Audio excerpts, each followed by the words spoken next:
Hola, ¿cómo están? En esta presentación vamos a tratar de comprender el orden y las reglas establecidas en el Código Civil y Comercial para las sucesiones intestadas. Comenzamos con la sucesión de los parientes consanguíneos, dentro de los cuales vamos a encontrar a los descendientes, a los ascendientes y a los colaterales hasta el cuarto grado inclusive. En la sucesión a favor de los descendientes, el artículo 2426 dice: los hijos del causante lo heredan por derecho propio y por partes iguales.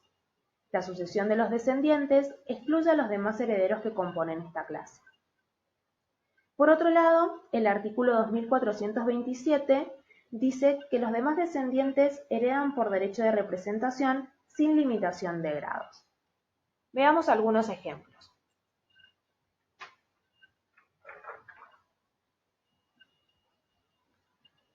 Cuando existen solo hijos, los hijos heredan por partes iguales. Procede la distribución de la herencia por cabezas sin distinción de sexo ni edad. En este caso, nuestro causante es Homero, y el patrimonio que él tenía era de 150 pesos. Vamos a dividir ese patrimonio por 3, que son sus 3 hijos, correspondiéndole a cada uno 50 pesos. Cuando existen hijos y descendientes de hijos premuertos, los hijos heredan por derecho propio y los descendientes de los que hubieran fallado por derecho de representación. Se junta el sistema de distribución por cabezas con el de distribución por estirpes. Dentro de las estirpes, la herencia se divide por cabezas. Volvamos al caso. Nuestro causante es Homero, pero en este caso uno de sus hijos ha prefallecido.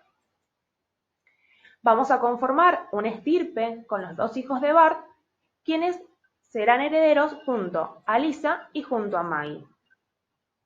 El patrimonio de 150 pesos también lo dividimos entre 3, solo que lo que le correspondería a Bart lo vamos a dividir entre 2, quedándole 25 pesos a Picard y 25 pesos a Kip. Lisa se lleva sus 50 pesos y Maggie se lleva sus 50 pesos. Cuando solo existen nietos, todos ellos heredan por representación, y la herencia se distribuye primero por estirpes y dentro de cada estirpe por cabeza. Nuestro causante era Homero, con un patrimonio de 150 pesos. Han prefallecido sus 3 hijos. Formamos 3 estirpes. El patrimonio lo vamos a dividir entre 3, que son las 3 estirpes que tenemos. A la primera le vamos a dar 50 pesos y dentro de ella vamos a dividirla por 2, ya que son 2 los hijos de Bart, 25 para cada uno. En la segunda y la tercera estirpe, da la casualidad que tanto Lisa como Maggie tuvieron una única hija. Entonces, a Cia le van a corresponder 50 pesos y a Maggie Jr. otros 50 pesos. El cónyuge concurre con los descendientes. En este caso, si Homero es nuestro causante, Marge va a concurrir en la herencia con sus 3 hijos. Cuando nosotros tenemos un matrimonio, es necesario preguntarnos cuál es el régimen patrimonial que rigió el matrimonio. Si la respuesta es el régimen de comunidad en ganancias, vamos a hacer una siguiente pregunta: ¿cuáles son bienes gananciales y cuáles son bienes propios? Dentro de los bienes gananciales, primero hay que hacer una liquidación de la sociedad conyugal. El cónyuge se va a llevar el 50% de esos bienes gananciales como socio de la sociedad. Del otro 50% que le corresponde al causante y que van a ir a la sucesión, el cónyuge no va a heredar, y esa porción va a ser dividida entre la cantidad de hijos que tenga el causante. En este caso, 3. Cuando tenemos bienes propios, vamos a aplicar la regla que dice que el cónyuge hereda como un hijo más. Si tenemos 3 hijos, la herencia se va a dividir entre 4. En el sistema de separación de bienes vamos a aplicar las normas de los bienes propios, ya que no vamos a tener, en ese caso, bienes gananciales.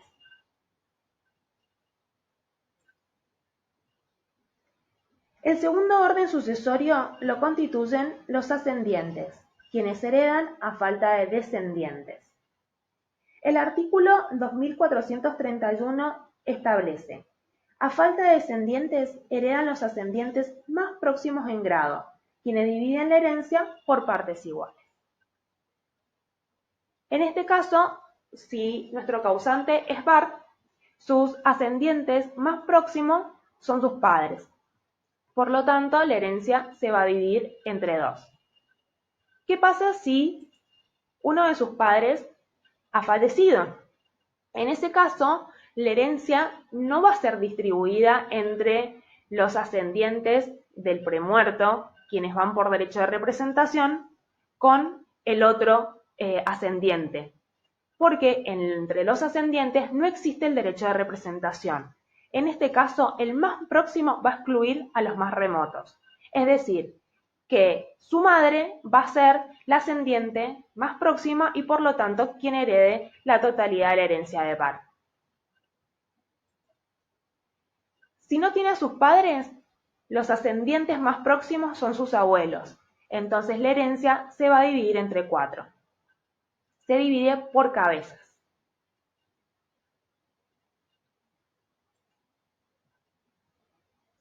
El cónyuge también concurre con los ascendientes.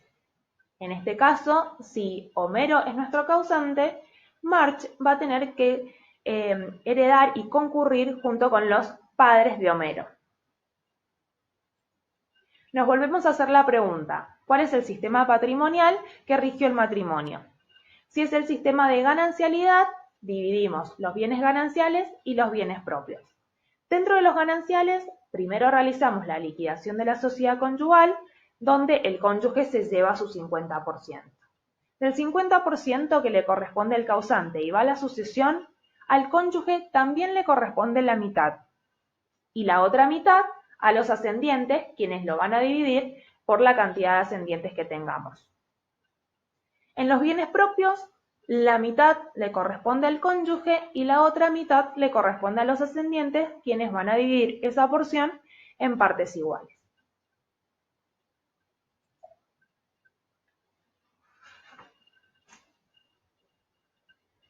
Los colaterales nunca suceden juntamente con los ascendientes. La línea recta siempre es preferente a la colateral. Los colaterales ocupan el tercer orden de los parientes consanguíneos y reciben la herencia en cuarto lugar, puesto que son desplazados por el cónyuge. En este caso, entonces, si nuestro causante es Bart, nosotros vamos a necesitar que no tenga descendientes, que no tenga ascendientes y que tampoco tenga cónyuge. Dentro de los colaterales vamos a encontrar dos grupos. En los colaterales preferentes están comprendidos los hermanos, los hijos de los hermanos y los nietos de los hermanos. En este grupo siempre el heredero más próximo desplaza al más remoto, salvo el derecho de representación. El límite es el cuarto grado. En los colaterales ordinarios están comprendidos los demás colaterales, como los tíos abuelos, los tíos y los primos hermanos, todos los cuales carecen de derecho de representación y heredan a falta de colaterales preferentes. Dentro de este grupo, el más próximo en grado excluye al más remoto. Si hay varios herederos en el mismo grado, heredan por partes iguales. El límite es el cuarto grado.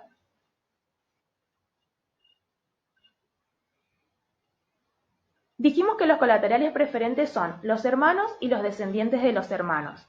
Los primeros dividen la herencia por partes iguales. Los segundos dividen la herencia por estirpes. Dentro de cada estirpe se hace la subdivisión por cabezas. Cuando concurren hermanos de doble vínculo y hermanos de vínculo simple, los del doble vínculo toman doble porción que los de vínculo simple. La doble porción de los hermanos de padre y madre o la mitad de la porción de los hermanos de padre o madre se transmitirá a sus descendientes, que heredan por estirpes, dividiéndose la herencia por cabezas dentro de cada estirpe. Cuando solo hay hermanos de vínculo simple, dividen la herencia entre ellos y sus descendientes en la misma forma que los hermanos de doble vínculo. En el grupo de los colaterales ordinarios, heredan los de grado más próximos, dividiendo siempre la herencia por cabezas, ya que no existe derecho de representación. Veamos el caso de los hermanos de doble vínculo y de vínculo simple. Nuestro causante está acá, no tiene ascendientes, por eso vamos a ir a una sucesión de colaterales. En este caso vamos a tener dos grupos, sus hermanos de vínculo doble y sus hermanos de vínculo simple. Para poder hacer las cuentas necesitamos utilizar una fórmula establecida jurisprudencialmente. A los hermanos de doble vínculo los vamos a multiplicar por 2. Y a los de vínculo simple los multiplicamos por 1. Es decir, vamos a hacer de cuenta que en este caso tenemos 7 personas. Vamos a suponer un patrimonio redondo, 700 pesos. Esos 700 pesos los vamos a dividir por 7, que son las cantidades de personas que hemos sacado con la cuenta de recién. Eso nos va a dar 100, es decir, 100 le correspondería a cada uno. Pero todavía nos falta un paso, que es multiplicar, en el caso de los hermanos simples, por 1 y en el caso de los hermanos de vínculo doble, por 2. A los de vínculo simple les vamos a dar 100 pesos a cada uno, pero a los de vínculo doble le vamos a dar 200 pesos a cada uno. Ahí se constituyen nuestros 700 pesos del patrimonio total.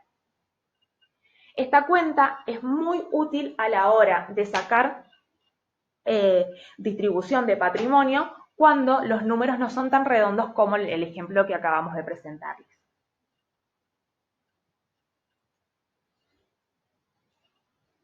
Vamos a la sucesión de los parientes por adopción. Para ello es necesario aclarar que el Código Civil establece 3 tipos de adopción.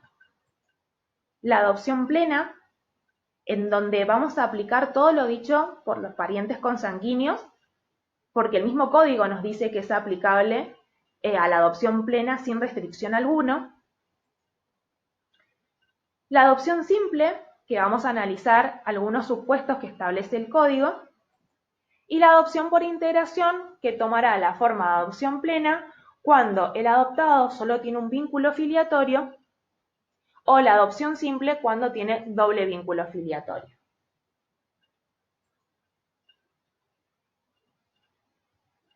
En la sucesión en favor de los hijos adoptivos y sus descendientes, tenemos que en el caso que solo haya hijo o hijos adoptivos que concurran o no con hijos biológicos, la herencia se divide por cabezas entre ellos.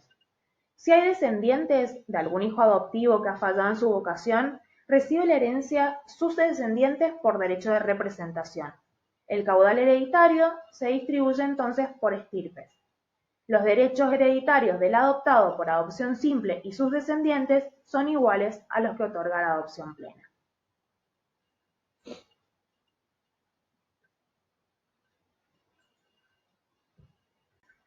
En la sucesión en favor del adoptante en la adopción simple, los adoptantes son considerados como padres biológicos y heredan como tales en la sucesión del hijo adoptivo.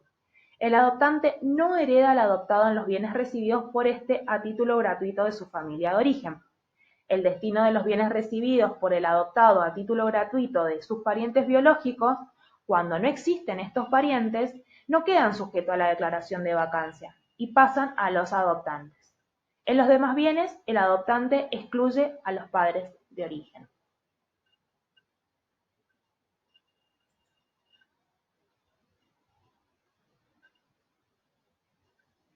En el Código Civil, el adoptado y sus descendientes heredaban ab intestato al ascendiente del adoptante, pero no eran herederos forzosos. Al no ser herederos forzosos, los ascendientes podían privarlos por testamento de los bienes hereditarios sin necesidad de expresar las causas de su exclusión. El nuevo código ha suprimido la vocación de los hijos adoptivos y sus descendientes en la sucesión del ascendiente del adoptante.